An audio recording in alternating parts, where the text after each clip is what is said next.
Anderson. You know, each day we take on the tough issues and provide a biblical perspective to them. The topics we cover are wide-ranging: apologetics, theology, prophecy, creation and evolution, intelligent design, marriage, family, child-rearing, the millennial generation, trends in society, politics, economics, business, religious liberty, the Constitution, public policy, foreign policy, military policy, tensions in the Middle East, abortion, homosexuality, pornography, sexual ethics, media, technology, history, and America's godly heritage. We talk about anything that affects your faith, your family, or your freedom. So don't go anywhere, because Point of View starts right now.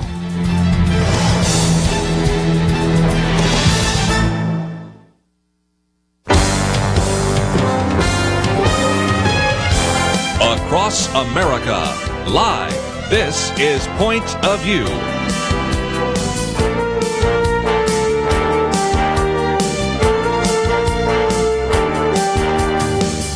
And now, Kerby Anderson. Thank you for joining me. We're going to spend some time in the first hour talking a little bit more about the presidential race, but also go back to a story I talked about yesterday and one we'll get into in more detail on Friday, and that has to do with the story of Dr. Walsh, an individual who found himself in a situation in which Dr. Eric Walsh was asked to turn over his sermons, and this is something we'll get into a little bit more in the second segment here today, but it's something else that we're paying attention to that is one of those ongoing trends that we have really focused on for some time in terms of religious liberty. Let me again talk about the polls, but the first article we've posted here is one that actually has some quotes from former New York Mayor Rudy Giuliani, in which he says the polls will prove wrong in the presidential race. Sandy Fitzgerald writes this and says election polls are often wrong, and they've proven wrong again in the 2016 race, according to former New York Mayor Giuliani. He says, "I'm sorry, I don't believe the polls," in which he was speaking on Fox News and Friends. "Every election I won, I outperformed the polls. Even ones I lost, I was down by 12, I lost by 3. I was down by 4, I won by 4. I was ahead by 12, I won by 18. So I have always overperformed in the polls. They've never been accurate in my case." Now, and the other reasons he brought that up is because Donald Trump's numbers have flipped in Florida now that he spent 3 or 4 days there, and he's got a message out there. He also said that Donald Trump was heading to Texas and ridiculed the talk that the western state could be tilted towards the Democratic nominee Hillary Clinton. A lot of what I'm going to say today is being quoted from different individuals, interestingly enough, who actually assume that Hillary Clinton is going to win. Matter of fact, oftentimes assume she's going to win in a landslide. Now, if you look at some of the pollsters that have been a little bit more accurate, Nate Silver, his argument is that Hillary Clinton might get as many as 330 electoral votes, perhaps even more. And so he's assuming that she will win North Carolina, Virginia, Pennsylvania, Ohio, Iowa, Colorado, New Mexico, some of those so-called swing states, and probably win, maybe even win Arizona, but certainly win Nevada. Donald Trump will get over, you need 270 to win. From any Republican nominee will win Florida, North Carolina, and he's predicting that it's a very likely possibility that, back to a conversation that we had said, is it possible that Evan McMillan could actually be the next president? And I said no, but I thought it was interesting that after I answered that, Jonah Goldberg actually dealt with this particular issue. It's a little bit tongue-in-cheek, but stick with it, because if nothing else, we'll learn a little bit more about our Constitution. Jonah Goldberg says that if you think 2016 was stop being weird come November 8th, please look at your calendar. This whole election process actually lists almost an additional 2 months beyond that, finally ending when Congress counts the electoral votes in early January. But just because it's been a weird year, that doesn't mean it has to end badly. Here's reason to hope. I might point out Jonah Goldberg is hardly a Donald Trump fan. He says, consider the independent write-in candidate for President Evan McMillan. He has virtually no chance of winning the election on November 8th, but he does have a shot at being chosen as our next president. It's a very long shot, very long, but if McMillan managed the greatest upset of all time, it would be a good thing. It's not just because so many of us would rather see someone other than Hillary Clinton or Donald Trump in the White House. McMillan, who I've met several times, Jonah Goldberg says, is an earnest, patriotic, and brave man who spent nearly a decade serving his country undercover in the CIA. He was, until recently, the chief policy director of the House Republican Conference. He would not be my first choice of president under normal circumstances, but that horse left the barn a long time ago and got hit by a truck. The McMillan scenario works like this. If no candidate manages to get 270 electoral votes, the electors, that is the people who cast electoral votes on December 19th, will have handed the whole thing over to the House of Representatives, as they did in the election of 1824. Under the 12th Amendment, members of the House then must choose from the top 3 finishers in the Electoral College. So even if Libertarian Gary Johnson got more of the popular vote than McMillan does, he's not likely to have any electors because he won't win any state. However, let's recognize that on some of the polls, at least, Evan McMillan looks like he could win Utah. It's only 6 electoral votes, but let's go back to the piece by Jonah Goldberg in which he points out that simply because of that, then if Clinton and Trump fall short of the 270 electoral votes needed to clinch, admittedly a huge if, given that projections now show Hillary Clinton grabbing as many as 341 electoral votes, the decision goes to the new House of Representatives, which would be elected next month. The House will likely remain Republican, but less so than it is now. Also key in this scenario, each state votes as a single block. So California gets 1 vote, Rhode Island gets 1 vote. He goes on, he says, I think I can skip a few steps and still just assert that many representatives will refuse to vote for Trump or Clinton. But what about McMillan? Well, here's the vanilla rule might apply. Vanilla is one of the most popular flavors in America, not because it's everyone's favorite, but because it's the least objectionable to the greatest number of people. There are probably no Democrats who would prefer McMillan to Trump. There's certainly no Republicans who would prefer McMillan to Clinton. Picking the least objectionable option is often the essence of statesmanship. So if 26 state delegations pick the least bad option, McMillan would become our president. Don't think it's going to happen, but I just thought I'd point that out, that if nothing else, the only way it would happen, of course, is if he wins Utah, and thus in some very close state election prevents both Hillary Clinton and Donald Trump from getting the requisite 270 electoral votes.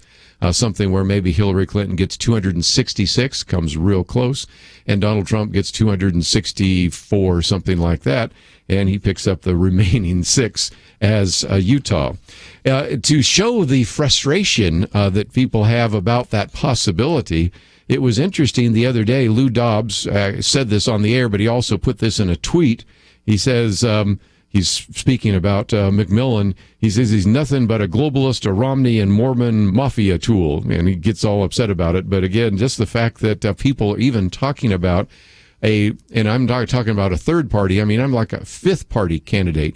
Most of you live in states where you have Hillary Clinton, Donald Trump, Gary Johnson, and Jill Stein. Only, I think, a handful of you, a little over a dozen of you, are in states where he's even on the ballot. But the fact that he's on the ballot in Utah and the fact that at the moment he's polling as well as any of the rest of them suggests that in a close electoral election, we could have in 2016 something that hasn't happened until really since 1824. If I remember right, isn't that when John Quincy Adams wins over Andrew Jackson? I think that's right. I'll check it on the break, but I'm pretty sure that's the case. And just an illustration again of what a crazy election year this has been. Let's take a break. When we come back, we're going to talk a little bit about Dr. Eric Walsh in Georgia, but more importantly, broaden this because some have suggested that what is happening in Georgia could actually begin to be a very significant concern for other pastors. So we'll talk about that right after these messages.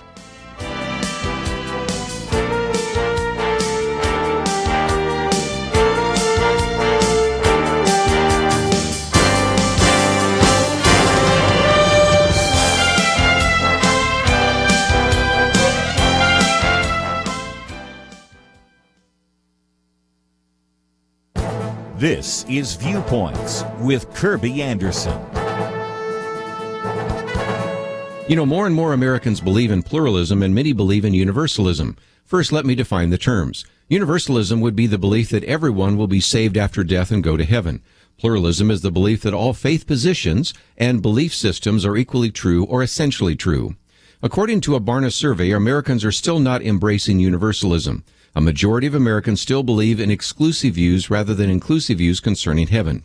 Those surveyed were asked if they agreed or disagreed with a statement, quote, "All people will experience the same outcome after death, regardless of their religious beliefs," unquote.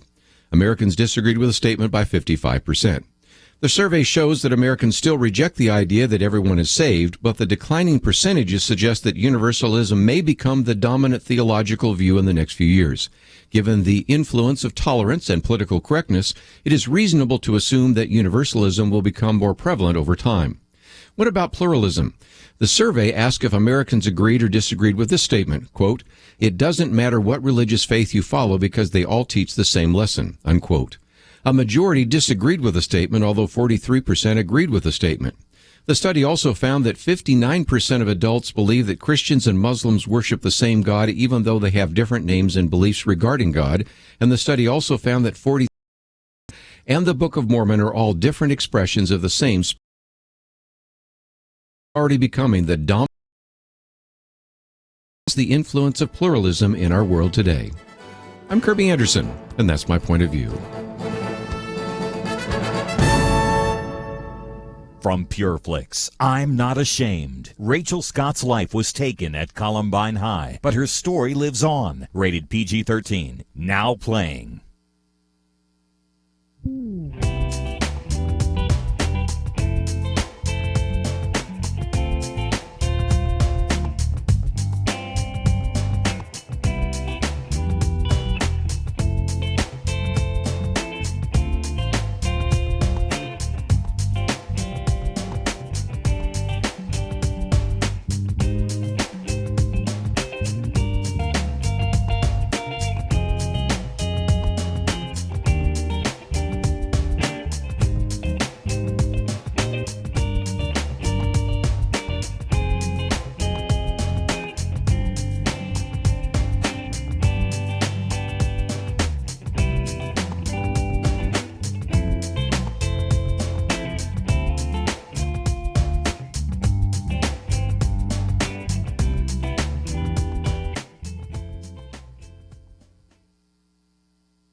You're listening to Point of View, your listener-supported source for truth. Back once again, if you'd like to join our conversation, 1-800-351-1212.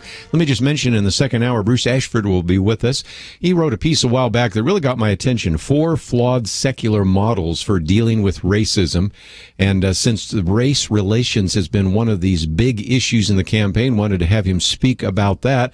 And then also he's written a piece that was in Fox News that really kind of blew up. It's entitled, "One Thing Christians Must Do This Election Season." So we're going to chat with him next hour, but we'd love to talk with you right now if you'd like to join the conversation. 1-800-351-1212.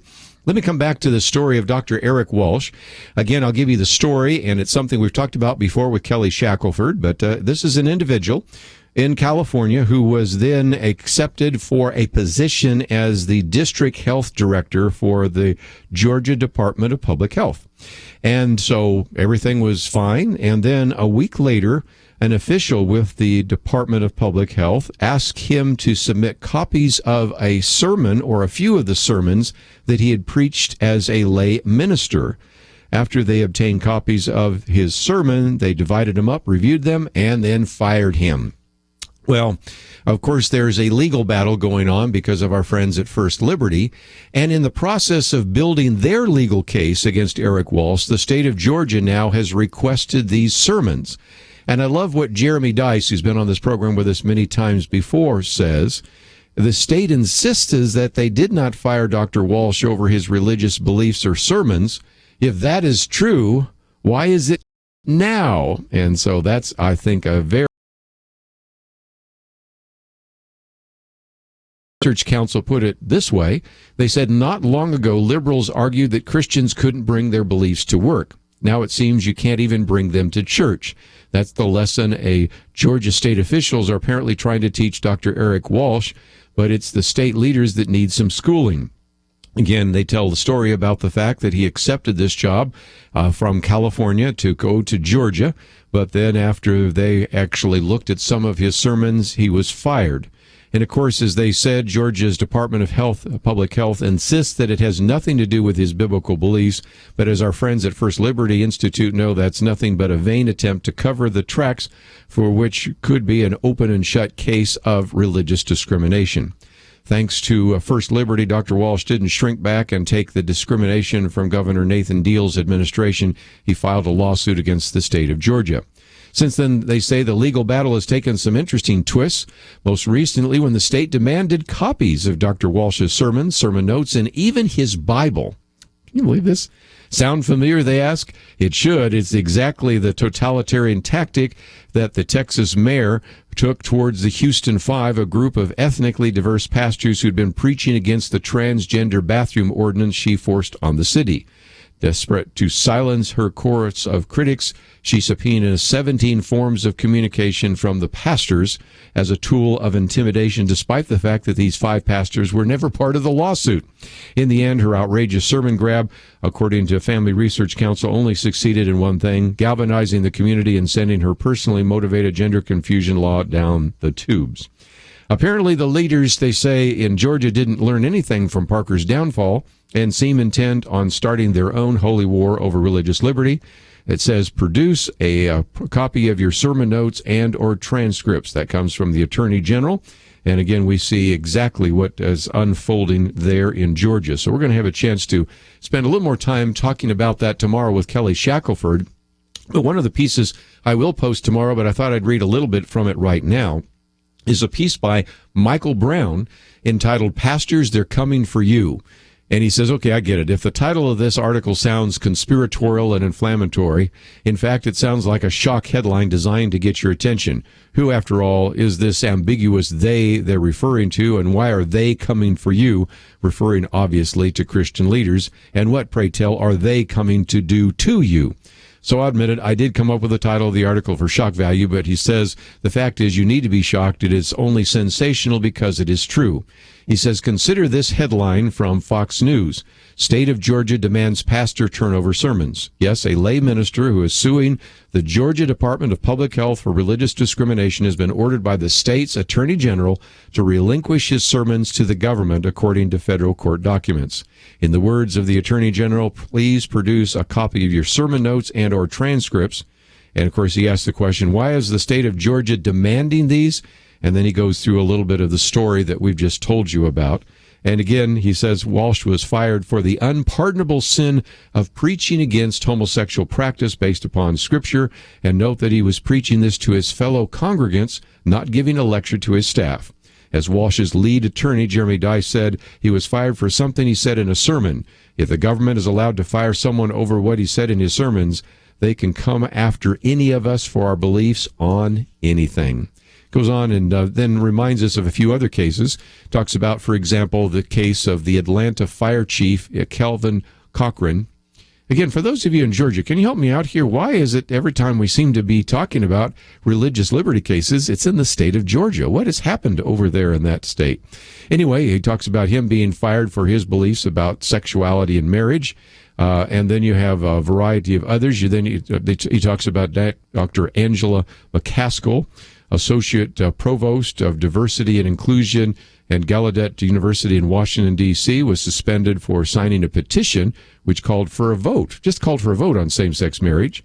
Then he talks about Crystal Dixon, who was fired from her position at a university for writing an editorial taking issue with the idea that gay is the new black. And it goes on and points out that almost every time we're told that we have freedom of worship, which, by the way, is different, as we pointed out yesterday, than freedom of religion. At least freedom of worship would say, you're free at least to say in your church what you believe. Now it's kind of obvious that there are those who are convinced that that is not even a safe place, and what you say there is enough to get you fired. So this case with Dr. Eric Walsh out of Georgia is going to be one that we'll be following for some time. Let's take some phone calls, and if you would like to join our conversation, that number is 1-800-351-1212. Let's go to Alton in South Carolina. Alton, thank you for joining us. Hey, how you doing today? Very good.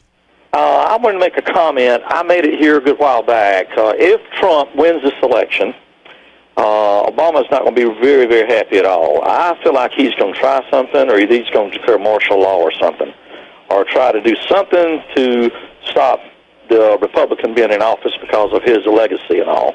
What do you think? I think it is a perfect way to get into the front page of USA Today, which says, we're really concerned right now. First, they were concerned about whether the Trump supporters would accept the election of Hillary Clinton. Now they're even saying, could we have conflict in the streets if Hillary Clinton is elected because the Trump supporters would not support it? I'm sorry, but maybe I live in a different universe, or maybe they live in a different universe. I see it entirely the other way along, because if the way I see it is if Hillary Clinton wins, there are going to be a lot of people going to go darn and then they'll just go back to work. But if Donald Trump wins, a lot of these people that have been at Trump rallies, a lot of the rent-a-mob people, they are going to be out in the streets, don't you think? And that could then require the president to actually declare martial law. I don't see it happening, but your scenario only works if you actually look 180 degrees differently than the editors of USA Today, because they're only concerned about the fact that now we all know that Hillary Clinton is going to win in a landslide. What happens to the Trump supporters and how they would react? My argument and your argument is, what happens if it's reversed and the people that have always said that Donald Trump is unacceptable and dangerous now see Donald Trump as the incoming president of the United States, and maybe we do see certain kinds of riots in the streets. Look what happened to Donald Trump's star on the Hollywood Walk of Fame yesterday. They at least one of the individuals just tore it up.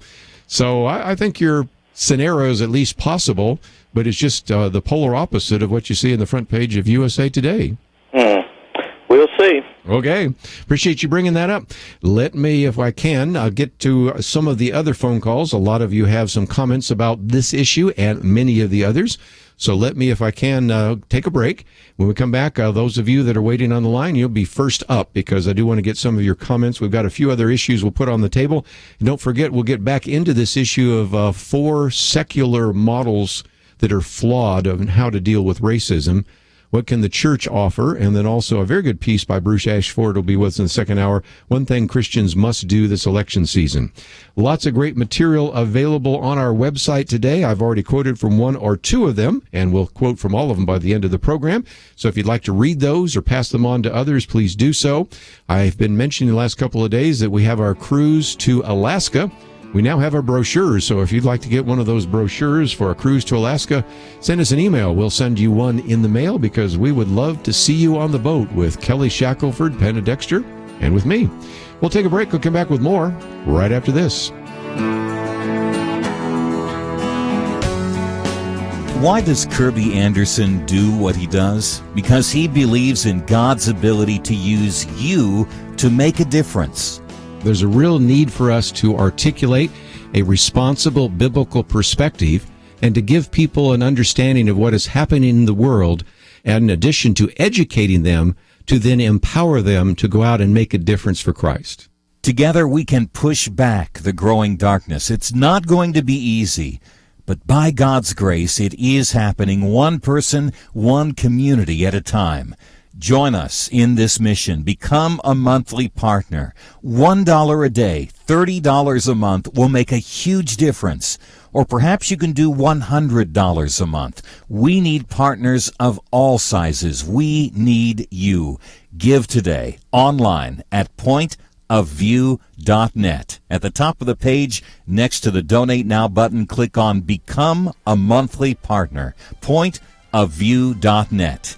Mail your donation to Point of View, Box 30, Dallas, Texas 75221, or call 800-347-5151. Point of View will continue after this.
are listening to Point of View.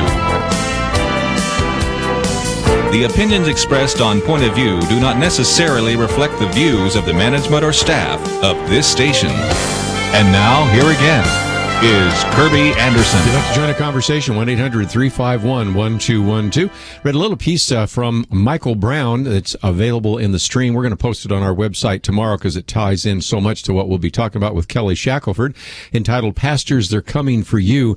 And this kind of links both issues because what he says near the end of his piece is, as I warned last week, what he's talking about is his piece that he wrote called Christian Conservatives Be Assured That President Hillary Clinton Will Declare War on You. But he says, as I warned last week, if Hillary Clinton is elected, this will only get worse.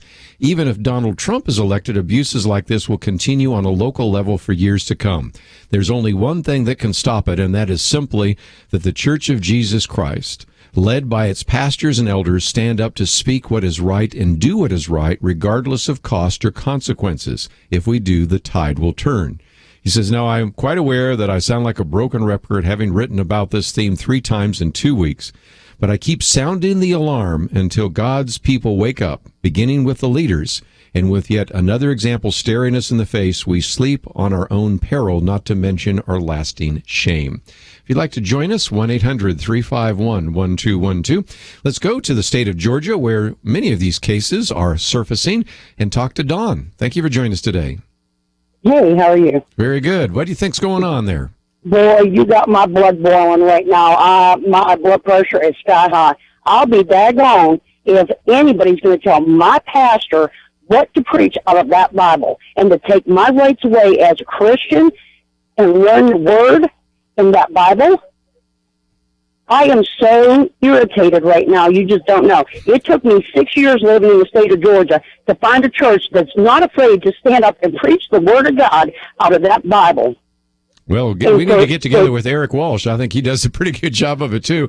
And again, it was preaching he did in California. He left California to Georgia, and I bet he was thinking, I've grown up in California. I'm a California native, and so is Penna Dexter, so we oftentimes talk about how California's changed, but, we recognize now that some of that might be more controversial in California, but then to leave California and come to Georgia, you would have thought, okay, I won't have to worry about the kind of intrusive oversight that sometimes I have out there. He's in Georgia for days, and they fire him because of something he said in the church there in California. It's just amazing to me. And the Bible states that homosexuality is wrong. Well, you get So, yourself in trouble these days if you say that. Well, and you know what? Let them come after me for saying it, and I'm going to continue to preach and give the Word of God like I've learned it. Well, yeah, John, Don, I really appreciate your comment. I'm going to give everybody, we filled up all the lines here, so I do want to give as many of you a chance to join the conversation. And of course, we'll be talking about it tomorrow with Kelly Shackelford. He's got some inside stories that I want him to be able to tell. I know some of them, but I thought I'd let him tell them tomorrow. But let's go back to the phones and see if a few more of you have some comments about what is unfolding there in the state of Georgia. In Texas here, KQXT. Pam, thank you for joining us today. Hello, thank you. I just wanted to make a comment and observation. It's just so sad to live in a country that where Reverend Wright, from his pulpit in his sermon, was able to say not only not God bless America, but GD America. Right. It was well documented. Yes. Everyone knows this. Everyone saw it. And I'm not aware that he faced any repercussions whatsoever, except that Obama distanced himself from him, for a while. It's just, and you talk about the height of hypocrisy, but we seem to live more and more in a country where the constitutional rights don't seem to apply to everyone. The loss of the rule of law. And I was at a meeting this morning where we were at one point going through just this long and sorry list of just the corruption in the Justice Department and in the FBI alone. And of course, you know some of that because we've talked about the email scandals and James Comey. But now these WikiLeaks that have come out, I haven't had a chance today to talk about them. Maybe we'll do some of that tomorrow because the newest WikiLeaks show even more kind of damning information, enough really that should end the Hillary Clinton campaign in a normal election year, but it won't. And if this continues, and as a matter of fact, if we, many people believe that Hillary Clinton is going to be the next president. If we do, we just simply say there are people that are above the law. Anybody else doing what Hillary Clinton did would certainly be indicted, probably would be spending time in jail, and instead she'll spend time in the Oval Office. What kind of signal does that send to the Justice Department, to the FBI? Frankly, to our kids growing up and saying, well, if you get into a position of privilege, it really doesn't matter what happens to you. So we should be very concerned about this. And a good example, I think you used a great example. Look what didn't happen to Reverend Jeremiah Wright. And look what is now happening to Dr. Eric Walsh. And if you can't see the difference there, I think, you're blind. Let's keep going because there's so many of you that want to talk, and I want to give as many of you a chance to join the conversation as possible. So let's go to Dan in Georgia, listening on the Good News Network. Hey, thank you, Kerby, for having me. What would you like to share with us? Sir, I am calling. You had asked what was going on in Georgia, and I think I could address some of that. Being a young man, I'm a U.S. retired service member. I did 26 years. And having been around the world, I've noticed something in the Southeast that you can't have anywhere else. You can have what we call hypocrites. I go to an apostolic church with a Caucasian pastor. I'm an African-American gentleman. Sure. With a Caucasian pastor, but our church is racially diverse. And a lot of time when visitors come, they say, man, this is something that you don't see in most churches, which is a great thing. But there's one thing. My pastor talks, and he speaks about doing the right thing and voting our conscience. When he does talk about it, there's not something great that he talks about on a big stance, but he talks about life in general, about doing the right thing. Now, a couple of weeks ago, I live on the coast of Georgia, just south of Savannah, and we had a Hurricane Matthew that came through. So me and my family went to South Carolina with my parents, where I'm originally from. Now, while there, I visited a church, which I'm not going to name, but at this church, the pastor got up on the pulpit and spoke across the pulpit and said, don't forget, elections are coming up in about 3.5 weeks, and y'all better go out and vote. And because we need to vote, because if we don't, we're going to be back on the plantation. He's like, we're already somewhat on a plantation, but we're going to be at a plantation. We're going to be on a plantation. If he gets in, that crazy man, we're going to be in shackles. Now, the thing is, I take this as everybody knows who he's talking about. But this was an African-American pastor in an all-African-American church. And I feel that if it would have been a Caucasian pastor in a Caucasian church, or regardless of what the demographics was, that this man would have been in the news somewhere. But I see it over and over and over again when I go with a friend or go home to visit, and I go with family members or something to that effect, and we go to African-American churches. These churches are doing something that if they walked into a Caucasian church and it was just reversed, that there would be outrage on what was being said. The churches aren't connecting. Right now we have churches and we have people that say, hey, go out and vote your conscience. Vote biblically. Think about, will the Lord be pleased with me? But then you have a majority of African-American churches who align and say that, yes, the LGBTQ community is the new African-American community. Yeah. Mm-hmm. Because of because of them having to fight for their rights. And I get appalled and offended anytime someone says that, because I never had to come out of the closet to tell someone that I was African American. I was in a job in the military before September 11th in airborne units that had very few African Americans, and I dealt with a lot of repercussions through the years from the 1980s, probably up until about September 11th when it got a little bit better, it got more integrated. But I tell you, there's one thing. I always stood my ground, and I always wanted to show that I was going to be different from everybody else. I stayed in my job for the whole 26 years, which is a rarity because a lot of people left light infantry, combat arms, because of the hostile environment in airborne units, which had very few African Americans in the 80s and the early 90s. But I tell you, it's something that I teach at my church. When I hear my kids calling each other terms of endearment, not just at church, but in the military, young men calling each other by the N-word and things such as that, I would tell them, if this person can't say it, why would you say it to one another? Good for you. We've got to go to a break here, but Dan, first of all, I want to thank you for your service. Thank you for that story, because it's something that I think a lot of us have heard kind of anecdotally, but you added another story as well about what's happened in some of the churches, and I appreciate you calling. We need to take one of those mandatory breaks. When we come back, I'll take some more phone calls, and if nothing else, illustrates that we are seeing some remarkable things happening in the state of Georgia. Number one, it's all of a sudden a toss-up state. Who would have guessed that? And number two, whether you look at the Atlanta Fire Chief, Kelvin Cochran, who was fired because of his beliefs about marriage and sexuality, or an individual that we've been talking about here, Dr. Eric Walsh, who was fired after they saw his sermons. What about this idea of collecting the sermons of your pastor? Some of you spoken out. We'll take some more calls right after this.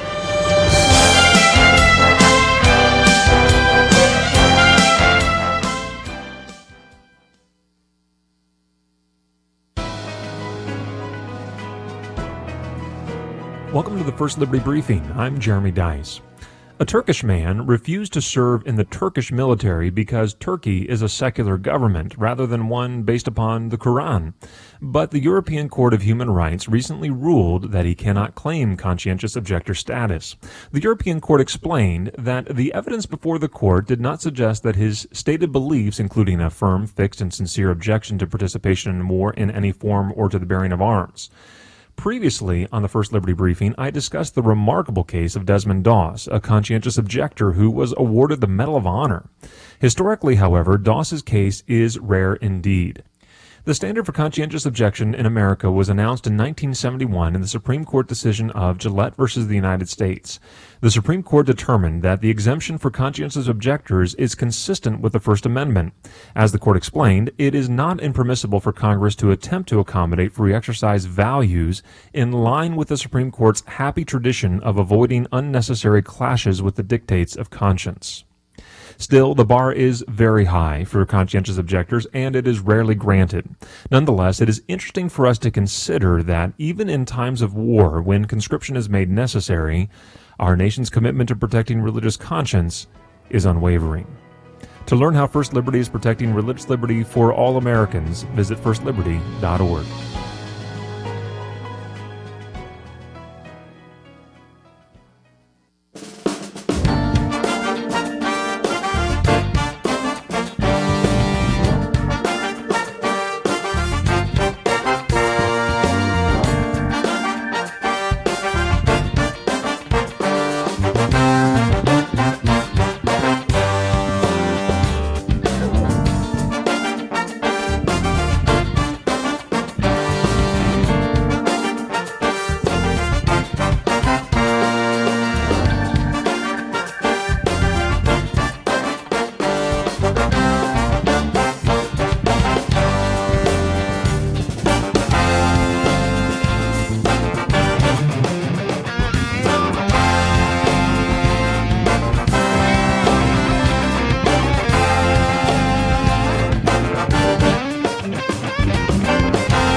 Now, back to Point of View, your listener-supported source for truth. If you'd like to join us, 1-800-351-1212. Let's go back to the phones, and we'll stay in the state of Georgia. Jane, thank you for joining us today here on Point of View. Hi, how are you? Thanks for taking my call. Thank you for calling. Okay, thank you. I just want to point out that religious liberty has been growing rampantly for a while now. If we, as Christians, keep selecting people who do not uphold our religious freedoms is the reason why we would just it would just fall apart. Anyone voting for Hillary Clinton, they know that she will not hold up the religious freedom, where Donald Trump will. And the church is voted for Obama. Almost 50% of the Christians voted for Obama. And now we have a chance to turn that around. We have a chance to get rid of the Johnson Amendment, which Donald Trump said he would get rid of. And the churches, they don't have to take the 501c3, the extra tax exempt, for being stifled at the pulpit. If they got rid of that, they can talk freely. And this is what the Johnson Amendment is all about. And as far as the other caller spoke of the martial law, Hillary Clinton, in the WikiLeaks video, they said that it was spoken that Hillary Clinton, it goes by the chain of command, that it came down that they actually paid people to be disruptors at Trump rallies. Right. So, yes, I've called always bird dogging. That. Yeah. It's true. Very true. And again, I think those same people that have been bird dogging and causing all sorts of tension and conflict at Trump rallies, if back to the point I made with Alton just a minute ago, if Donald Trump were to win, especially when everybody assumes now that Hillary Clinton's the nominee, can you imagine what would happen in the streets? And then, of course, that would then give, I think, President Obama at least an excuse, if he wanted to use it, to declare martial law. Well, this is what I've been telling everybody before this election even started.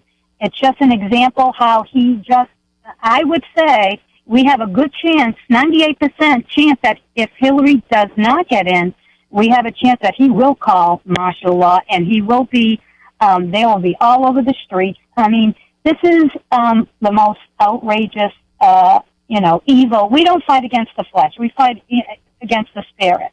Sure. And this is what's happening. People have to recognize the Christians have to wake up. I mean, it's the church that is the most accountable why we have these people in office to begin with. You can say what you want about Trump, but he's our only avenue right now, or else if Hillary gets in, we're going home. Well, I appreciate your phone call. Jane, I appreciate it. Let me see if we can get a few more comments just before we run out of time in this first hour here. So we'll head out to the other coast, California, KYCC. Joe, thank you for joining us today. Hey, how's it going? What would you like to share with us? Well, I'm, as a Christian and a conservative, I'm just a little frustrated. The media has a way of disenfranchising, I believe, thousands of voters by calling the election, and we haven't even really voted yet. Well I mean, said. we're talking, Yeah. Why doesn't anybody bring that up? I don't ever hear anything about that. I mean, can you imagine if churches got together and from the pulpit, pastors went out and started talking about this kind of stuff? They would accuse churches of disenfranchising thousands and thousands of voters. We've got a situation right now where if you have to show an ID to vote, that's a form of disenfranchisement or requiring an ID to vote. But yet the media can call the election already, essentially. They're saying that she should be picking her cabinet, that she should be getting a strategy for her first term and all these sort of things. And I believe there are people out there, a certain percentage of people that will say, well, it's over, I'm not going to vote. And I think that's a form of disenfranchisement. I don't know if you agree with that or not. Well, and I would also add, Donald Trump has got to be careful in the one hand where he's talking about the system is rigged, because if people think it's rigged, they won't vote either. So he's not, he could do a lot to help that turn that around. I think he has, but that's one of the reasons why the lead article I have today about polls are wrong is a piece from Rudy Giuliani, who reminds us that in every election, either whether he won it or lost it, it was always wrong. You can think of all sorts of polls that have been way off. And how can anybody come to any conclusion when, let's just take two polls that surfaced today, and there are many others. You have the Fox News poll, which says that Hillary Clinton is ahead by 3 points over Donald Trump. So there's a 3-point margin between Hillary Clinton and Donald Trump.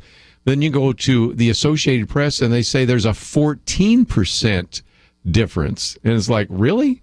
especially when you sometimes, I think the 14% is an outlier, and some of the others that say Donald Trump is winning maybe are outliers, but the bottom line is you just can't really, even the Fox News one, if I can just for a minute, I know this gets into the weeds, they sometimes will oversample the Democrats, and even the Fox News poll, I think, oversamples Democrats, which is okay if you assume that the same percentage of Democrats are going to vote in 2012 for Hillary Clinton as you have the percentage of Democrats who voted for Barack Obama. But I don't see that enthusiasm, and I don't think that that's the case. So the media should be held accountable, but who's going to do it? The media? Other media? So you've raised a very good question, but I want to at least get one more call in here and head to North Carolina. Gary, I'll give you the last comment for this hour. What would you like to share? Do we have Gary there? Maybe we don't have Gary. Okay. Hang on just a minute. Go ahead. I'm from Georgia. I ain't in North Carolina. Okay, sorry. What I was getting at, you asked what was wrong with Georgia. They scared that they're going to be treated like they were in North Carolina. Oh, that's where, I read the computer wrong. Yeah, so again, look what's happened in North Carolina. And so those of you in Georgia are saying, I don't want them to do to us in Georgia what's happening in North Carolina. That makes sense. Yeah, because they got so many TV programs made in Georgia.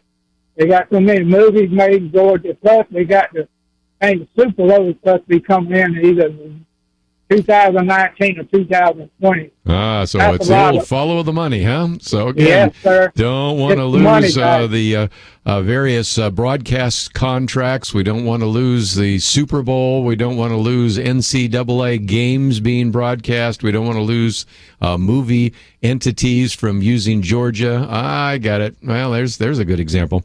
We need to take a break, and when we come back, we will still take some of your phone calls, but I do want to introduce to you Bruce Ashford. He's got a very good piece, which we've posted, 4 Flawed Secular Models for Dealing with Racism. One of the issues that certainly has surfaced in this campaign and surfaced even before the campaign is the issue of race relations.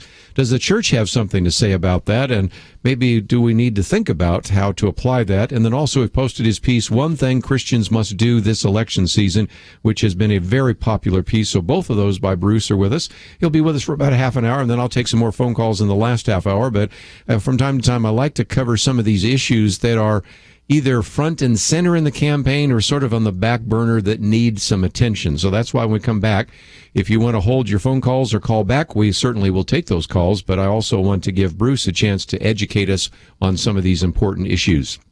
If you'd like to read some of his material, it's on the website. If you'd like to read this piece that's about Rudy Giuliani really questioning the polls, as seemingly some of you are. And, of course, we'll be talking a lot about Dr. Eric Walsh tomorrow with Kelly Shackelford on religious liberty. It's all at the website, pointofview.net. We also, of course, have our Pray, Organize, and Vote material, so take advantage of those election resources. My commentary today on pluralism. And, of course, I have mentioned a few times here, we have a trip to Alaska, so please visit the website, pointofview.net. And as you go there, again, it's always a down time before an election in terms of support. You can click on that button and says support and support this ministry. We would greatly appreciate it. Let's take a break. We'll come back and talk with Bruce Ashford, and then we'll take your phone calls. All that coming up right after this.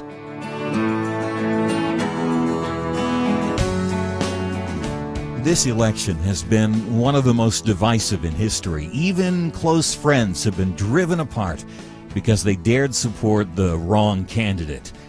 Jesus said the world would know his disciples by how they love each other. I'm asking you to do something today as a sign of unity.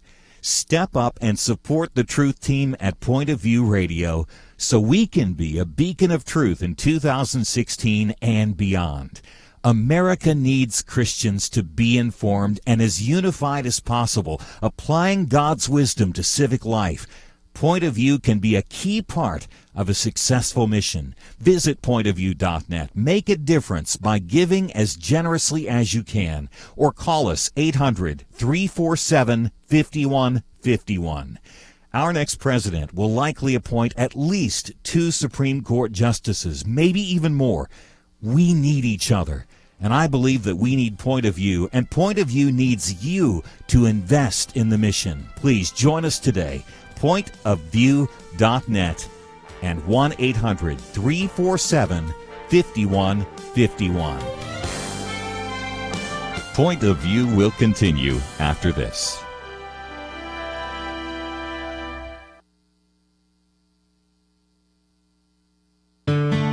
I just thank God for y'all. I listen to you every day, truly. I wanted to thank y'all for everything you do each day to inform Christian families and our community about the things we can do, and just the way you're so informative. I listen to you daily and love you guys and appreciate you so much.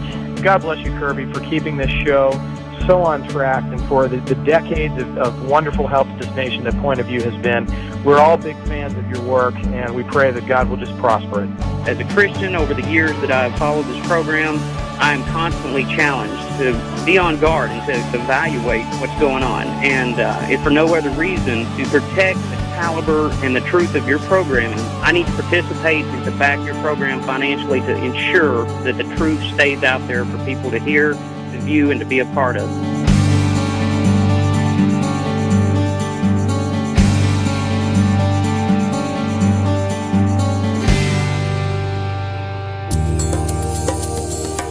This is Point of View Radio.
Hi, this is Kerby Anderson. You know, each day we take on the tough issues and provide a biblical perspective to them. The topics we cover are wide-ranging: apologetics, theology, prophecy, creation and evolution, intelligent design, marriage, family, child-rearing, the millennial generation, trends in society, politics, economics, business, religious liberty, the Constitution, public policy, foreign policy, military policy, tensions in the Middle East, abortion, homosexuality, pornography, sexual ethics, media, technology, history, and America's godly heritage.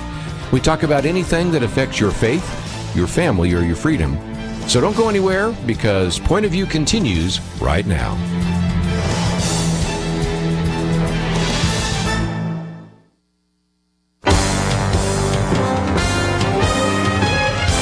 Across America, live. This is Point of View.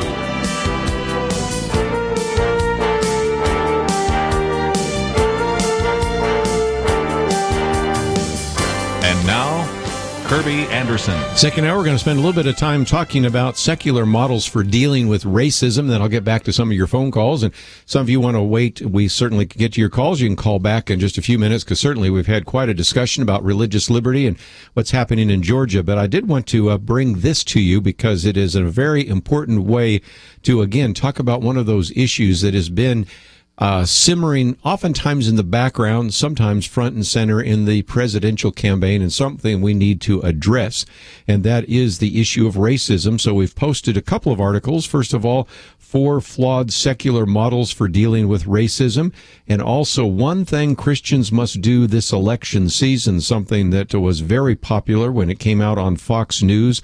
Over 3,000 notifications just on Bruce Ashford's Twitter account alone, and some all sorts of kinds of comments. And again, you may have already even seen it, revealed it, passed it on Facebook, so I wanted to give you a chance to hear from him. Dr. Bruce Ashford is the provost and also dean of faculty at Southeastern Baptist Theological Seminary. Also serves as professor of theology and culture, individual that has a fellowship in theology at St. George Center for Biblical and Public Theology, also a research fellow at the Ethics and Religious Liberty Commission, author of a number of books. One I might just mention that certainly is one that you need to read, One Nation Under God, and we'll get into some of those others as we go along. Author of a couple of these very important articles that we've posted on the website. So, Bruce, thank you for joining us today here on Point of View. Thank you. It's great to be on the show, Kerby.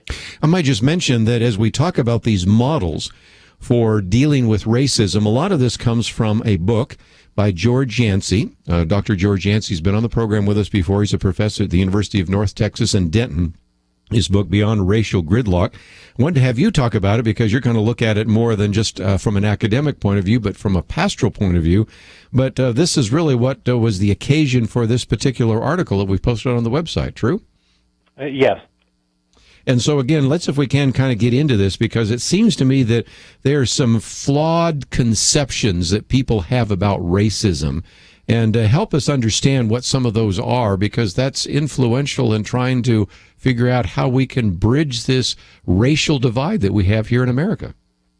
Yeah, you know, it's been such a existentially troubling issue this year. You know, I felt at times that our country was sort of burning down all around us, and part of it was racial tension or racial conflict. So I've got 2 categories in the article. One is flawed conceptions of racism, and the other one is some flawed models for overcoming it. Under the flawed conceptions, one view of racism is what we could call individualism, and it views racism pretty much exclusively as something that one person perpetrates against another. Now, there's a lot of truth to this model, because racism is often perpetrated by one person against another.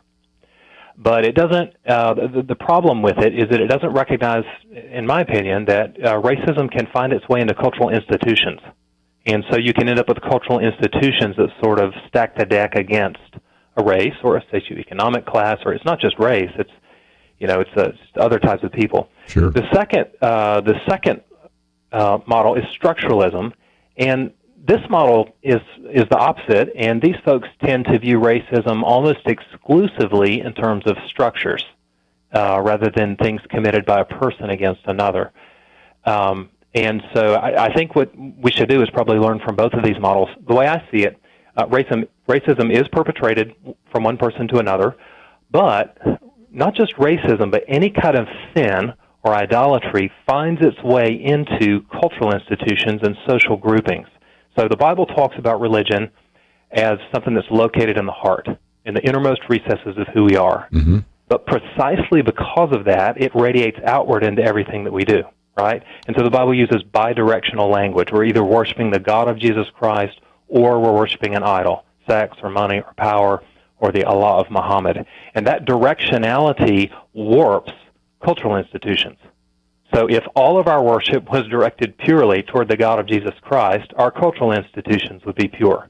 But because our hearts are wayward, even those of us who are believers, and for those who aren't believers are fundamentally wayward, that wrong directionality of the heart warps and corrupts and misdirects cultural institutions. Does that make sense? It certainly does. And again, it relates back to this idea of sin, because we recognize all of sin and fall short of the glory of God. And I can sin against you, but also sometimes cultural structures, governmental structures, social structures can even have people that weren't necessarily trying to sin against somebody else still sin against that particular group. So we recognize this idea of both individual and structural sin. So how does this help us with these secular models? Because I believe the church is the answer to the issue of racism, but it seems to me that you kind of take us through some of these different models. The first one is this idea of color blindness. Talk about that, if you might. Yeah, and just before I jump into colorblind, I just wanted to mention that I think any time we take a model and just sort of import it holistically from a purportedly secular environment, it's problematic. And I really don't think there's anything truly and purely secular. And so when we import a secular model, what we're actually importing is something that has been influenced by other gods. And so we always want to take a view and, if you will, take it to the cleaners by evaluating it through the lens of Scripture and the Gospel. But the colorblind model is basically, it's not a bad model, but I think it's deficient, and it basically just says we should pretend not to see color. Mm-hmm. We should, it's almost like John Rawls's veil of ignorance, that when you're talking about public matters or interacting with a person, you pretend that you're a person from nowhere. You pretend that you're not a person of color and that the person you're speaking to is not either.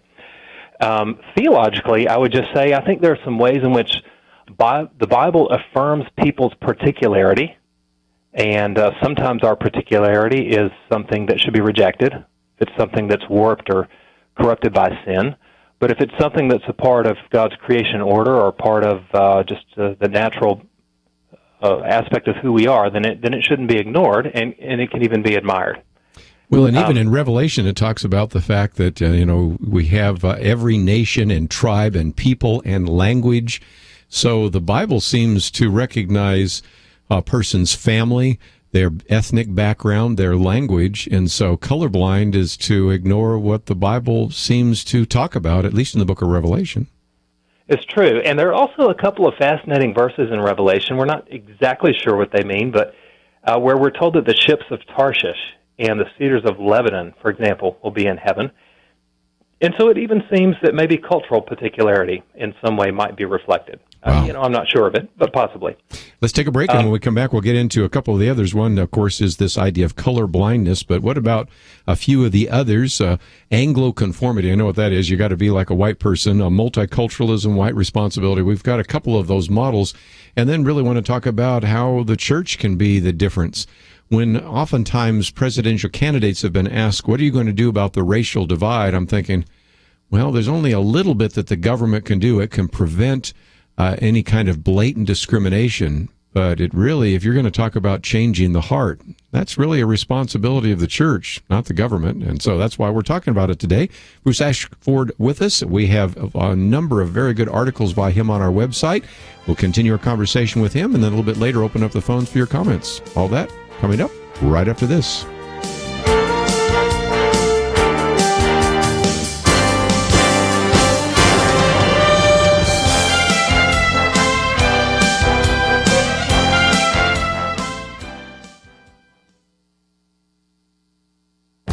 This is Viewpoints with Kerby Anderson. You know, more and more Americans believe in pluralism and many believe in universalism. First, let me define the terms. Universalism would be the belief that everyone will be saved after death and go to heaven.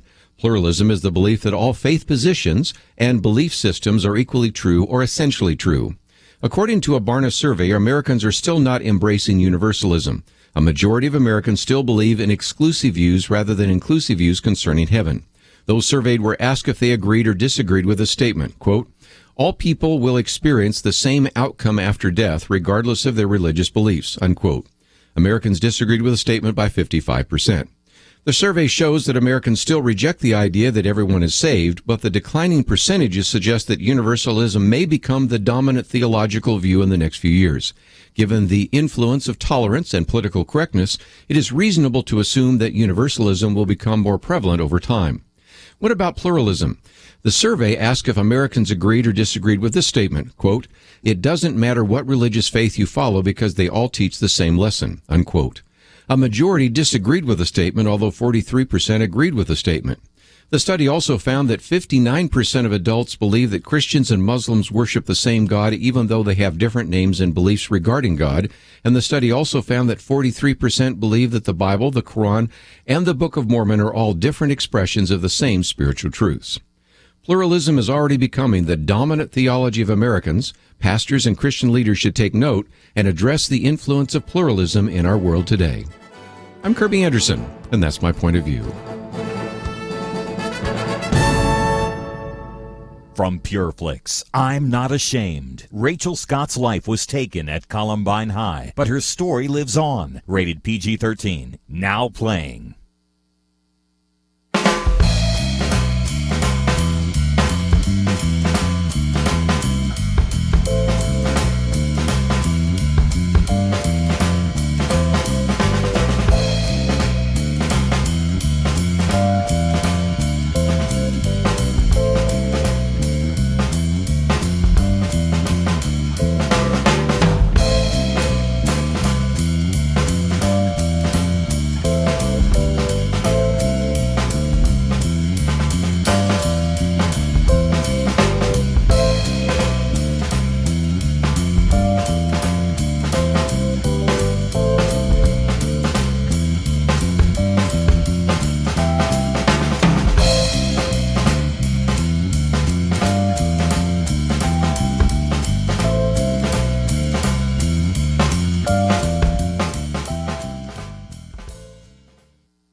You're listening to Point of View, your listener-supported source for truth. Privileged to have us with us today, Bruce Ashford, and again, talking about his particular piece that you would love to read, and I would encourage you to do so. Maybe pass it on to your pastor or your associate pastor and talk about, how do we really address this issue of race?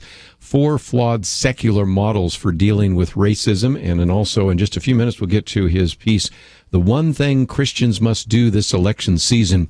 You talk about color blindness, and you point out that if you don't really understand the consequences of sin, then in some cases the colorblind model could unconsciously perpetuate racism, couldn't it? That's right. That's right. And the second flawed model, so color blindness being the first one, the second flawed model I think is Anglo-conformity. Now, this model is really odd. It's kind of a mixture, in my opinion, of Marxism and flawed capitalism. It argues that that the problem that persons of color have is primarily economic, and that if they want their economic level raised, they should fit better into Anglo culture, and then they'll have upward mobility. So the problem with this, first of all, it seems Marxist to me. Marx is the person who views personhood through the economic lens, thinks economic factors are most important. So in that way, it's Marxist, but then it's capitalist in that it thinks that problems are going to be solved if we have economic sort of upward mobility. And we don't want to view persons of colors primarily through an economic lens, just like we don't want them to, if I'm white, I want them to view me primarily through that sort of a lens. So that's a flawed model. So Do you agree? But again, you've got color blindness, Anglo-conformity. Another one is multiculturalism. Now, that one, Bruce, is one we hear about almost all the time, right? Yeah. And there's an element of it that I agree with, and that is that they would like for ethnic groups and racial groups to be able to preserve their own identities. I think there's a gospel reason to let people preserve their identities, right? The gospel is freely given and freely received. I think, but the problem with it is it tends to be morally relativist, and it tends to never draw a line between right and wrong. Mm-hmm. And so I would want to reject that model. And then the last finally, one is white responsibility. Yeah, go ahead. Yeah, white responsibility. This one just says, hey, it's all the white man's fault. Mm-hmm. And I think the first thing we should say is that as white people, historically, we do and should be blamed for a lot of the problems when it comes to racism. But as believers, we're always suspicious when all of the blame goes toward any one person or any group of people, because the gospel always comes back and judges each of us. And so we don't want all of the blame placed on white folks, and nor do we want all of it placed on people of color. So again, those are the flawed models, but you teach at Southeastern Baptist Theological Seminary, and I know that one of the things you really want individuals to do is understand how to engage the culture. As a matter of fact, one of the books that you have written is Every Square Inch, an Introduction to Cultural Engagement for Christians. And it does seem to me that we need to, if anything, in the church, lead on this issue. So what would you recommend to pastors and Sunday school leaders and just lay people listening to this broadcast right now about how to address this very divisive issue of racism?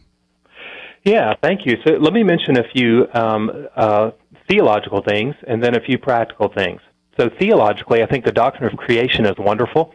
One of my favorite theologians, Abraham Kuyper, when he talked about the doctrine of creation, he talked about the profusion of diversity, that God created different types of animals, different types of things in the created order, like plants and trees and water and sun and so forth. He created types of people, men and women, and eventually types of people with different skin colors. And so there's a value placed on diversity even just through the creation order. And then we also see that through the doctrine of salvation that Christ Jesus comes to save people from every tribe, tongue, and people and nation. And then the doctrine of the end times is that we will live on a new heavens and a new earth, which will be a profoundly cultural existence, replete with art and architecture and song and the ships of Tarshish and whatever else. Heaven is not going to be an ethereal never land where our souls float around. It's a renewed and restored universe. Deeply cultural, and on that universe there will be believers from every tribe and tongue and people and nation, and that's cultural particularity. And I think that when I bought my wife a diamond, I got married 9.5 years ago. We're headed towards our 10th anniversary. But when you take a diamond, and if you were to hold it up in a room with no light in the room, the diamond doesn't shine. If you shine a little bit of light on it, it becomes beautiful. But if you flood light on it from every conceivable angle, which is what they do at a jewelry store, it becomes resplendent, unbelievably beautiful. It's not that the diamond is more beautiful in and of itself, it's that it's got light being shown on it from every direction. And so practically speaking, as pastors, we want people to see that when there is the light of worship shone on the treasure, Jesus Christ, the diamond, he's the diamond in this analogy, that when we shine light on him from every conceivable angle, from white and black and Asian and Hispanic brothers and sisters, and those from North Africa and the Middle East and Central Asia and South Asia and East Asia. That is when the beauty of Christ and his gospel is seen most powerfully. Very, very so, does that, yeah. And so when we're leading pastoral staff, one of the things we've tried to do at our church at the Summit is to, if possible, to have pastoral staff and worship leaders who are persons of color. And, this gives them a stake in our church and allows there to be leadership and stage presence with persons of color. And we found that that's helped us to make persons of color in the community comfortable coming to our church. Very good. A lot of practical ideas, and I might keep you over just to answer one or two questions, but before we do, I wanted to also mention the other piece that has certainly gained a great hearing, and that is one thing Christians must do this election season. You posted it at Fox News, and it kind of blew up. So talk about that and how people can use this and how they might want to even share it on their Facebook page.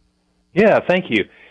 This year, I think all of us recognize, not just this year, but the past few years, the cultural social and political ground beneath us has been shifting, and we've decided what we're going to do. Some folks are going to vote for Hillary, some are going to vote for Donald, some are going to not vote for either, they're going to vote for someone else. And the reminder we wanted to give in this article on Fox is the one thing that many of us have not done, and to my shame, I have not done much of this, and that's why I ended up writing the article, is to get on our knees and pray that God will not give us what we deserve as a nation. Because I think what we deserve is something pretty bad. Mm-hmm. I want to pray that somehow God would work in the midst of the ugliness of this election cycle and the ugliness, the toxic nature of our political discourse, the divisiveness in our nation, that God would work in the midst of the ugliness to bring forth something beautiful. It really is, I think, clear to us that it is beyond our ability humanly to make something really good out of the situation in our nation right now politically. Do you agree? I would certainly agree, and let me just mention that we've posted that article because I think you might want to use it, to post it, pass it on, and of course we've spent a fair amount of time on this particular program talking about our Pray, Organize, and Vote material, so let me encourage you to get that. But Bruce, if you can stay with us after the break, I've got two calls here that kind of relate more to your comments, and then of course we'll take any other calls from some of the conversation we've had. But if you'd like to know a little bit more, we also have a link to bruceashford.net. And there's a link there, and he has a number of articles that we have posted and other articles that we have not posted, and I would encourage you to go there and find out a little bit more about him. And when we come back, we'll take some of those phone calls. 1-800-351-1212. A couple questions about the issue of race and the fact that we're all of one blood. That's what Acts says, but how do we relate to the cultural differences, the racial differences, the racial divide that we find in America, and the concerns that we might have what happens after this election and how we move forward with some kind of unity. Even if we can't find unity in the world, can we find unity within the body of Christ? And so we're going to be continuing to talk about that. And again, if you'd like some more information about some of these issues, let me mention that we've posted a couple of articles today, some about the polls, some about some of the voting issues, and then these two on flawed secular models for dealing with racism, and one thing Christians must do this election season. And, of course, use this along with some of our election resources that we have. We have our Pray, Organize, and Vote. And Bruce is calling us back to that first element there, pray. It certainly is important to be praying about this nation and pray about this election, and we encourage you to do so. We are actually admonished to pray for our leaders every single day, and that is what we see in 1 Timothy 2:1-2. And so we are called upon to pray, and so we encourage you to do that. But if you'd like to join the conversation as well, we'd love to join with you as we come back from the break. 1-800-351-1212. Also, of course, have been talking about this issue of Dr. Eric Walsh, who, by the way, is African-American, who had to, was at least subpoenaed to turn over all of his sermons, all of his notes, even his Bible, to this government, the state of Georgia. Unbelievable. So we'll take a break, and we'll come back with some of your phone calls. 1-800-351-1212. Bruce Ashford will stay with us for a little bit longer, and we'll be back right after this. Why does Kerby Anderson do what he does? Because he believes in God's ability to use you to make a difference. There's a real need for us to articulate a responsible biblical perspective and to give people an understanding of what is happening in the world, and in addition to educating them, to then empower them to go out and make a difference for Christ. Together we can push back the growing darkness. It's not going to be easy. But by God's grace, it is happening one person, one community at a time. Join us in this mission. Become a monthly partner.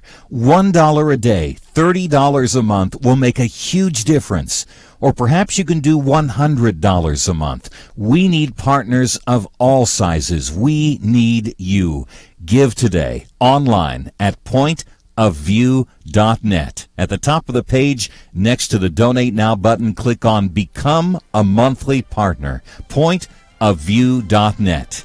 Mail your donation to Point of View, Box 30, Dallas, Texas 75221, or call 800-347-5151. Point of View will continue after this.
are listening to Point of View. The opinions expressed on Point of View do not necessarily reflect the views of the management or staff of this station. And now, here again is Kerby Anderson. Final hour, if you'd like to join our conversation, 1-800-351-1212. I've prevailed on Dr. Bruce Ashford to stay on just for a little bit longer because at least two of the calls that have come in relate to some of the conversation we've had about his article on racism. And then we'll get back into some of the questions that you have about the candidates and about the presidential campaign. But Bruce, thank you for staying with us. Let's see if we can go to Georgia. And Jacob, thank you for joining our conversation today. Yeah, thank you, Kerby, for allowing me to be able to speak. And I want to say a couple of things before I ask the doctor a question. I want to thank you and your ministry for all that you do throughout the earth. It is effectual, and I want you to understand that because I know you work hard, and I don't think it's any more that you could really do in order to further the gospel. And I want to plead to the listening audience. There should never be a time where your program is lacking of funds.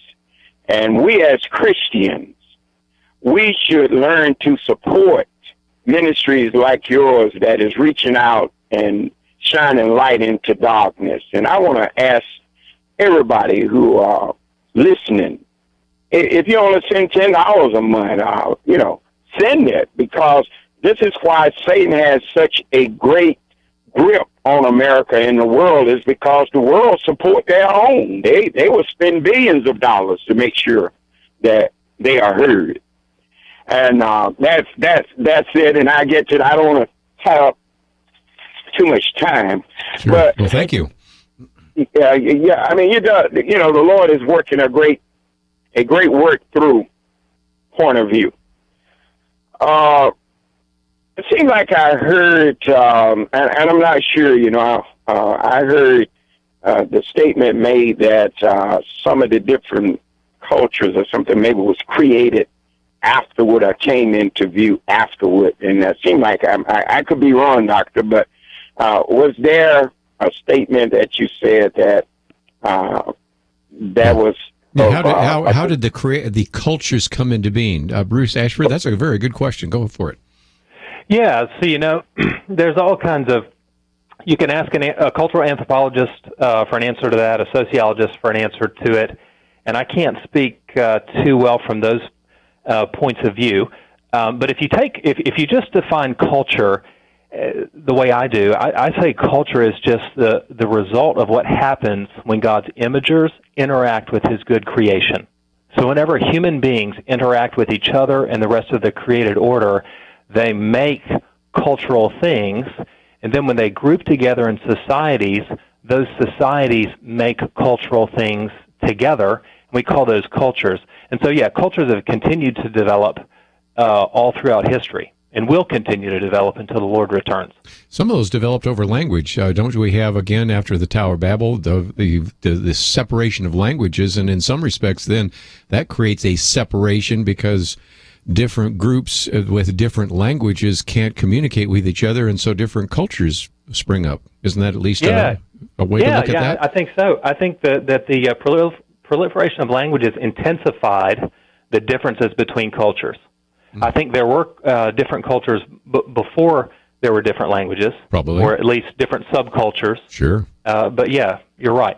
That would be good. Jacob, does that help answer, or do you have a follow-up?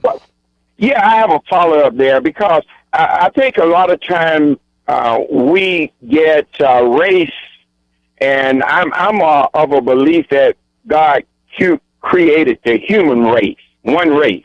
Right. That's right. And Book of Acts says that. We're all of one blood. We all go back to Adam and Eve, right? That's right. And we get the culture mixed up in there a lot of time because I know Adam and Eve, the big argument that you have between who was first, who was superior, white or black, this argument is continuously going on. And a lot of time we misunderstand that, culture as being it could have been black or it could have been white, which one came in later. And another thing that I was dealing with is the generalization of white responsibility in dealing with racism. I think what we do in a lot of sense, we generalize, we make a general statement that white folks should fight very hard to eradicate racism. And there was 15% of whites that held slaves in the South. But many times all whites are blamed for the slavery, the separation, and all of this, and that's not fair and it's not true. And I tell, like a young man, young white brother of mine told me one time, he said, I had nothing to do with slavery. I have never hated or did wrong to hold black people in captivity or anything. And I don't think that I should be held to blame for that. And I think once we come to the realization that you have a large amount of people, I call them culturists or whatever, that is blaming one nation, one race for the enslavement without giving the other nation who sold them into slavery, giving them their responsibility in order to help bring about a unity between the two colors. Jacob, I'm thinking we just need to do a 2-hour program on this topic worth dealing with, and so I appreciate you calling in today. Thanks. And you all have a great day. Thank you. Thank you for your kind words, too.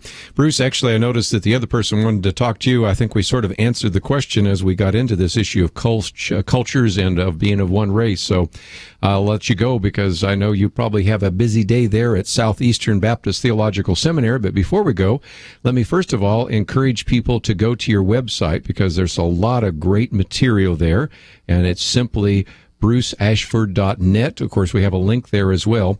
But talk about anybody that might want to get a seminary education, because you are privileged there at Southeastern Baptist Theological Seminary to have so many great programs. And so if somebody would like to either come on campus and study or take your online courses, how can they do so? Listen, you can contact us at sebts.edu. We have bachelor's degrees, Master of Arts, Master of Divinity, PhD, EDD, and DMin degrees. We would love to have you on our campus. It is a very healthy and warm Christian environment, so I invite you to come study with me. Kerby, it's a great honor to be on your show. I've been reading the stuff that you've written for 15 years now. I use it in my classrooms, so great to meet you by phone at least. And I hope you'll have me back on the show sometime. I'd love to do so. And I've been at Southeastern, but I haven't had a chance to cross paths with you because I think you were finishing your doctoral dissertation on Wittgenstein. And so the next time we see each other there in North Carolina, I'll give you a handshake, maybe take you to lunch. And again, here's a guy that actually read my stuff and decided to come on the show anyway. So, Bruce, thanks for joining us today here on Point of View. Okay, thank you. All right, we'll give you a chance now to express your opinions on some of these issues, and let's, if we can, talk to Betty in South Carolina, WYFI, I believe it is. Thank you for joining us today here on Point of View. That is North Carolina. Yes, great. Oh, North Carolina. Okay, my mistake. Yes. Thank you. And I met you in Israel back in May. Oh, how about that? Do you remember at the fast food place? Oh, I certainly do, because I was talking to one of your pastors there, and we had all sorts of things in common. We had, yes. Yeah, yeah. But my comment is that the black church, by the way, I'm almost 80 years old, and the black church historically has been more or less the place where we had our political meetings. I think that's why Pastor Jeremiah in particular, well, I don't approve of what he said, the way he said it, but the church was about the only place that we could meet for political meetings. Mm-hmm. Also, I feel that the church today, and I am a devout Christian, the church today has failed in many ways because we were supposed to be really the welfare, quote, taking care of orphans and the widows. We also sat back in the 1960s with Madeleine O'Hare, put her case before the Supreme Court about prayer in schools. I had just begun my teaching. I had just begun my teaching career, and I was teaching the Lord's Prayer in French. Wow. Let me put you on hold real quickly because I have to go to a mandatory break, but I want to keep the opportunity to give our listeners a chance to hear a little bit more from you. But again, these breaks come up and I have to go to them because they'll go anyway. And so we'll come back and continue our conversation with Betty, and then we'll take a few more phone calls if you'd like to join the conversation. Don't forget, of course, our Friday weekend edition with Penedexter Kelly Shackelford. We'll come back and hear a little bit more from Betty about some of the ministry that she's had. All that coming up right after this.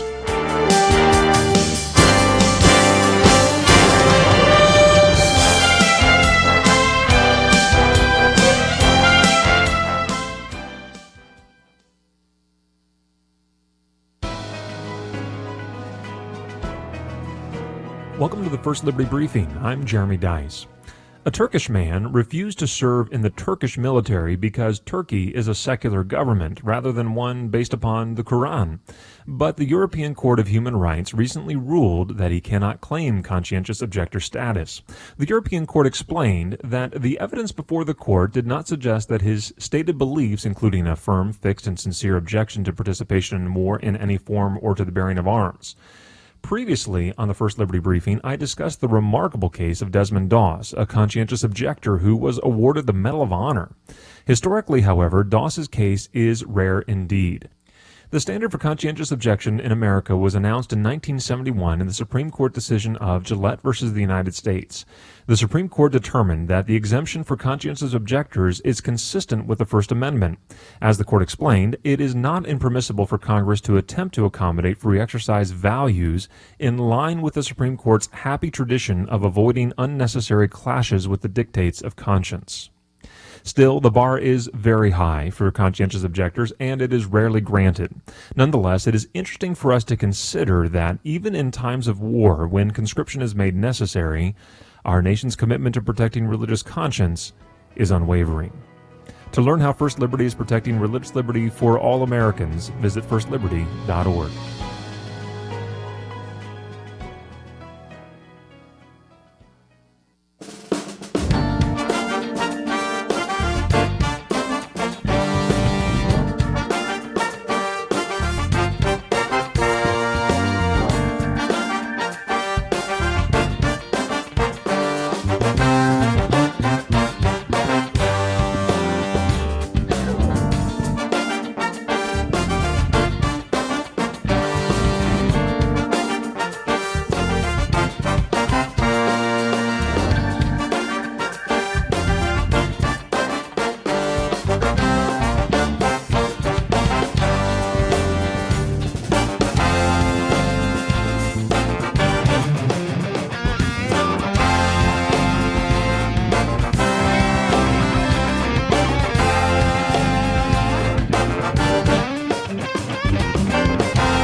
Now, back to Point of View, your listener-supported source for truth. Back once again, just for a few more minutes, and it was great to meet you, Betty, in Israel, and great to talk with you by phone. But again, share some of these things because, again, we need to recognize how God has called us to be the salt of the earth and the light of the world, and sometimes we're just not being very good ambassadors for Jesus Christ, are we?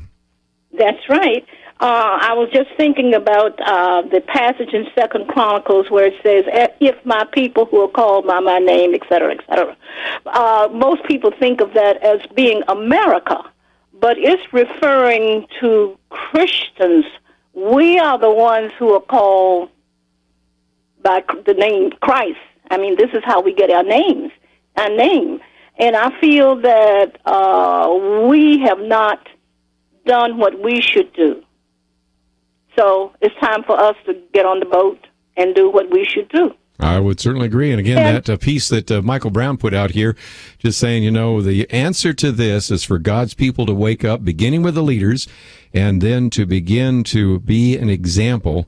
And if we sleep to our own peril. So that's kind of his argument. And can pretty much hear you saying the same thing. Yes, that's right. Okay, thank you, Kerby. And I enjoy your show very much. It's quite informative and makes you really think. Well, that's the plan. And again, call again. Don't be a stranger. We'd love to hear from you. And fun to meet somebody you met in Israel, as we're getting some falafel at the time. Let's go back to the phones. I believe in this case we have Georgia and Willie. Thank you for calling. Thank you for accepting my call. What I have a concern about, and I want to find out from you, how do you deal with this? One of the candidates said they never had to ask for forgiveness, if I'm quoting them right, ask for forgiveness. Yeah, Donald Trump, yes. How do we deal with that, and do we ignore that even as believers? First of all, you've got to recognize the arrogance that comes from people that are successful. I've said, Willie, before that two of the categories of two of the most difficult people I've ever tried to witness to are university professors, because I spent a lot of time in the early days speaking on college campus, and professors, if they have their PhD, they think they're so smart, and boy, you can't tell them anything. But the other are businessmen, and even today I was at a business breakfast, and I was looking around here, and a lot of egos in that room, and it's just hard for people that are financially successful to understand that they need forgiveness and they need to repent just like all of us. And so Donald Trump really got caught up in that.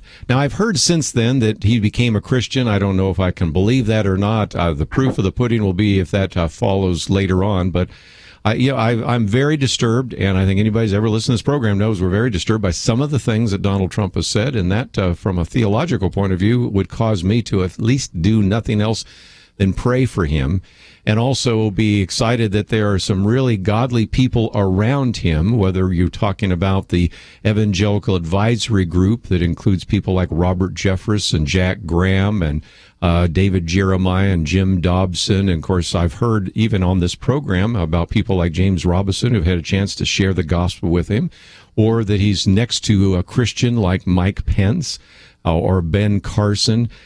So what do I do with it is I want to pray for him, and if he becomes our president, I'm not going to assume that he's going to always say or do the right thing. If Hillary Clinton becomes our president, I still am admonished in 1 Timothy 2 to pray for those in authority. So that's the best I can do. But would I like it to be different? Yes. Would I like to switch it around and have Mike Pence as the presidential candidate? Yes. He's the only one of the four that I just have such high respect and regard for. And yet we have what we have. And so that's kind of why I continue to encourage us to pray about what is happening. And as we just shared a few minutes ago with Bruce Ashford, his piece, one thing Christians must do this election season is certainly pray. So, and we just heard, of course, Betty talking about that as well. So that's my quick answer. Maybe you have any other comments. I'd love to hear from you. Well, I agree with you, because one of the things that I have come to believe, God's will is going to be done. And if Donald Trump is to be our president, it was already orchestrated from day one. If Hillary Clinton, the same thing. It's orchestrated. But our job is, like you say, to pray for those who are in authority, that we may live a quiet and peaceful life.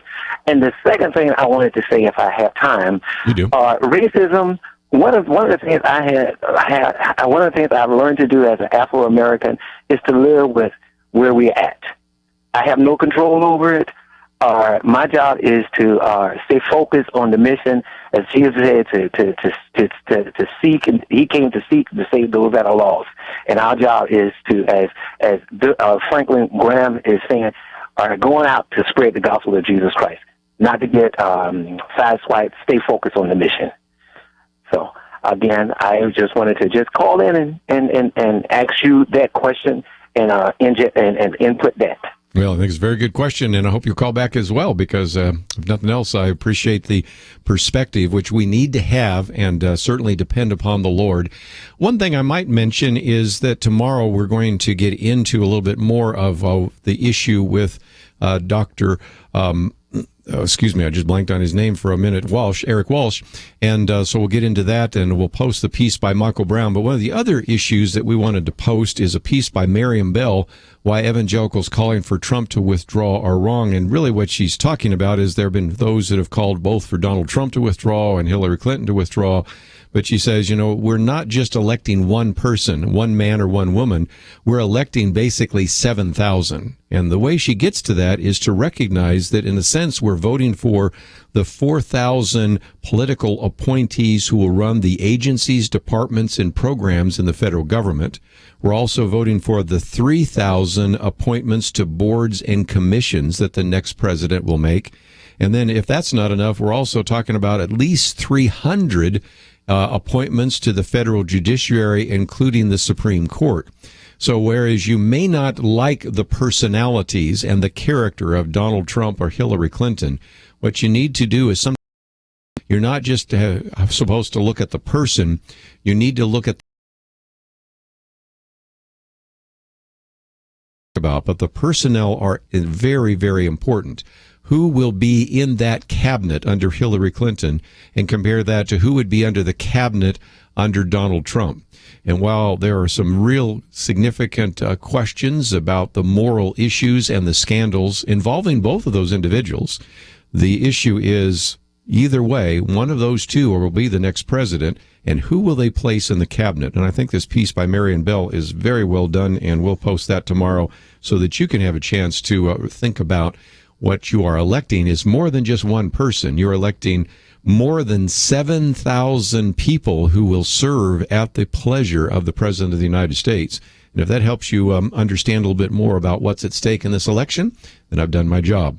Let me again encourage you to go to the website, pointofview.net. You're going to find the articles on whether the polls are wrong. Also, one particular area has decided to completely switch to paper ballots after the glitches they've had with these electronic voting machines. We'll talk more about that tomorrow.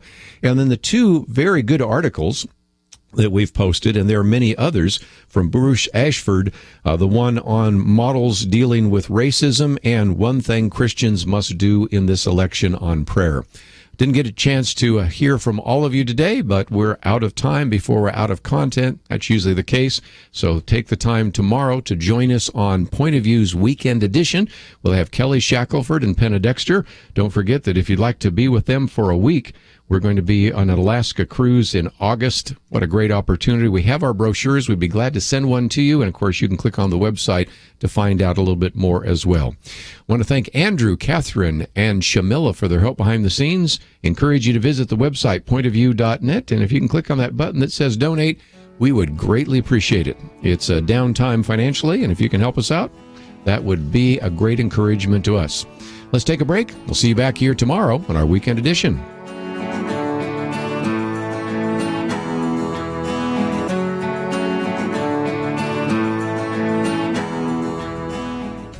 From Pure Flakes comes I'm Not Ashamed. April 20th, 1999, the worst school shooting in U.S. history at Columbine High School.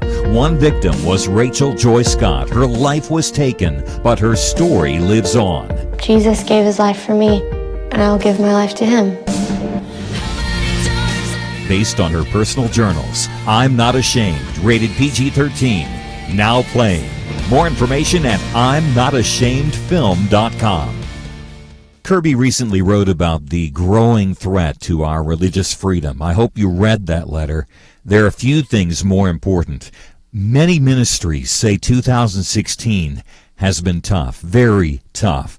I think a lot of us are down about the mess surrounding this election, but we dare not take our eyes off these issues, and Point of View will not.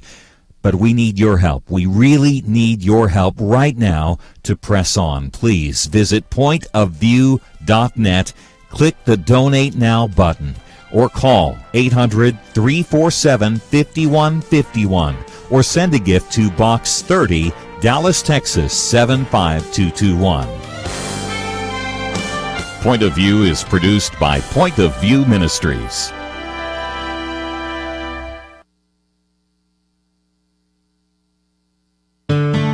I just thank God for y'all. I listen to you every day, truly. I wanted to thank y'all for everything you do each day to inform Christian families and our community about the things we can do, and just the way you're so informative. I listen to you daily and love you guys and appreciate you so much.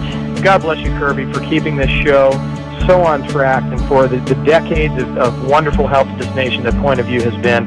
We're all big fans of your work, and we pray that God will just prosper it. As a Christian, over the years that I've followed this program, I am constantly challenged to be on guard and to evaluate what's going on. And if for no other reason, to protect the caliber and the truth of your programming, I need to participate and to back your program financially to ensure that the truth stays out there for people to hear, to view, and to be a part of.